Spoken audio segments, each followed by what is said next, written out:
Hello everyone, this has been a great day at Dermatology Consultants. Once again, our providers, our practice has been chosen by one of the most innovative companies to be one of the first, and we're literally the first in Atlanta, the first in Georgia, to introduce a fantastic new treatment for patients that have problem with excessive sweating. As you know from our previous coffee chats, particularly in the month of November, when the interest and awareness of hyperhidrosis is so significant, we've been talking about other treatments. I have been following this particular treatment for a while, and we're so excited to be one of the first ones to bring Brella to the market.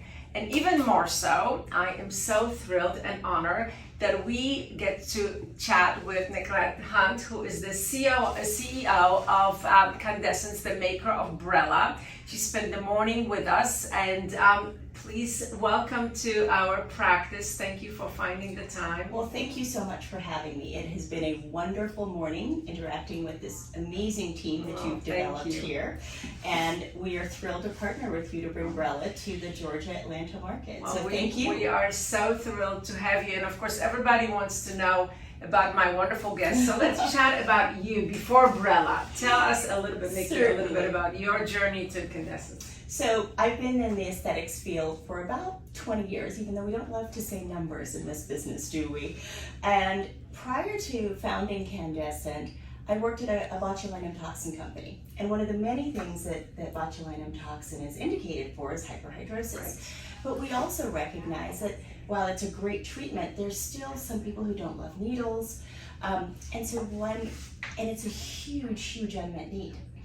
And so myself and my co-founder, who also was at the same company, really wanted to come up with an alternative to really expand the armamentarium that's offered in the office, primarily because about a third of US adults are bothered by their excessive sweating, but only a fraction of that gets treated. So we knew that this huge need had an unmet portion that we could perhaps fill with Brella. Well, I am so glad that you've come up with this, because from a clinical experience, although I have been treating patients for many years with injectable neurotoxin with good results, but the injections may be a limiting factor for some patients. So let's talk a little bit about this treatment itself. How does it work?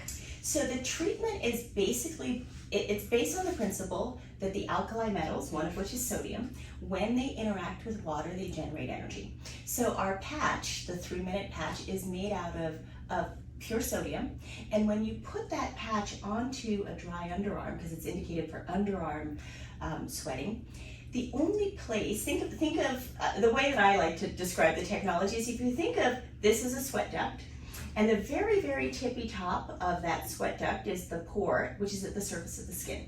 And if you dry the underarm right before treatment and you put our patch on top, the only place where there's water is at the top of the sweat duct leading into the gland. And so that's where you get a microthermal injury between the interaction of the patch and the water.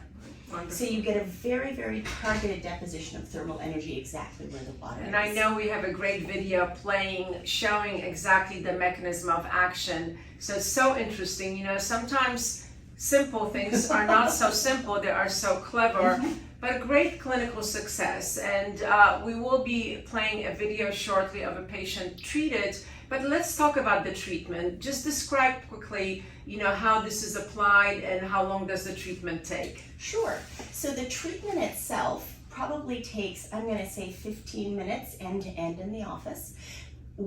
The exact kind of procedure, if you will, is the patient has to be actively sweating. You would wipe that surface sweat off of the underarm, place a patch right directly onto the underarm, and the provider would be gently massaging the patch during the 3 minutes of the treatment. And that massaging is for 2 reasons. The first is just to ensure there's maximum contact between the patch and the skin, and also it gives feedback to the provider, because to the provider they feel a little bit of warmth on the other side, so they can judge along with the conversation with the patient about how much sensation the patient's feeling. And what typically happens on the patient's end of that is they feel a little bit of warmth, and they feel potentially tingles, maybe a little spiciness depending on how much they're sweating. And if that spiciness or tingling gets too uncomfortable, you take the patch right off. And for sure you take it off after 3 minutes. So the total, you repeat that on the other side, so perhaps end to end, maybe 15 minutes. Yeah, and we've been watching patients being treated all morning, and they really have done incredibly well. So it appears to be a very straightforward treatment from a patient's standpoint. They seem to be able to go back directly to their routine activities. So there are no significant limitations. There's of course a little bit of preparation, but we'll be talking to patients about that on an individualized basis, but very simple preparation. Very simple preparation. So post-treatment, from a patient's perspective, what is the expectation? How quickly do they see the results, and how long do the results last? Terrific question. So immediately post-treatment, most patients feel a little bit of sensation that something happened.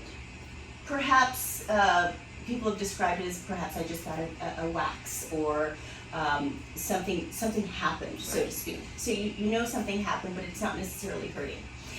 In our clinical studies, it took several days to kick in, so anywhere between 3 and 7 days, I think, to kick in. And with a single treatment, we got an average of 3 to 4 months duration. And when we talk about duration, we say that was the average. So some people could have lasted for less, some people could have lasted for more, but we really want to set expectations that it's in that 3-month range. You know, for me as a clinician, and I have practiced for a very long time, it's very important to bring new technology that has been tested, that has very significant science behind it. So I'm very proud to partner with Brella because the FDA clearance stands for something. And we chatted before, but I would love for you to give us a little bit of an idea what it took to really bring this product to market. I was personally very impressed with the studies and the thoughtfulness and the science behind it. Well, thank you so much. Brella had to go through what's called a de novo process. And what that means is that there's no other technology that's anything like it. So what that means from a business standpoint is that we're unique. From a regulatory standpoint, that means that we have to generate a lot of new data to really characterize the technology and the product from the bench all the way up to the patient. So we've got characterizations that talk about how hot the patch gets under extreme conditions that you'd never see on a patient, but yet the FDA wants to make sure that even in the most extreme conditions, it's still safe and still safe, Right. Because it's going to be effective. And then, so we had to do bench testing, preclinical testing, and then of course we finally got to clinical testing, and our clinical study had over 100 patients, so it was a pretty large study for a medical device, and we passed with flying colors, achieving all the primary and secondary endpoints. Which really is so important and so comforting that we can bring technology that has been looked so carefully. How long did that process take? It took about 6 years, Yes, which in some ways is relatively rapid for a company to be founded and then launched about 6 years later. But it was certainly a painstaking process in which we were very much in contact with FDA, and also we had to develop the product from scratch, Right. Figure out the best form factor, partner with early clinical trial advisors, and then take it through the FDA process. Well, it really is an ingenious device. I am so happy that we are here chatting about this. I hope the videos really show how straightforward the process is. Of course, with any of these treatments, it is most important to come and see one of the providers and talk about the treatment itself to make sure that this is appropriate for you. And I think that you'll find that this is very appropriate. One of the things that we talked about also is that this is a treatment for all patients, right? So let's talk about a little bit about the candidates. Both female and male patients, ages. Absolutely. It's for both female and male patients. We're indicated for primary axillary hyperhidrosis, and most people don't really understand what that might be. And what we found in our market research is that the majority of people who suffer from excessive sweating that is not related to heat or exercise don't actually realize they have a condition that can be treated. Right. So Very the International Hyperhidrosis Society says that 1 in 3 people are really bothered by their underarm sweating, and the vast majority are undiagnosed. So there are patients who are in your office who are bothered yet don't realize and don't have a great option. So hopefully your team, as they have educated themselves, will educate the patients as well. So both men and women, adults, all skin types, skin of color, safe to treat as well.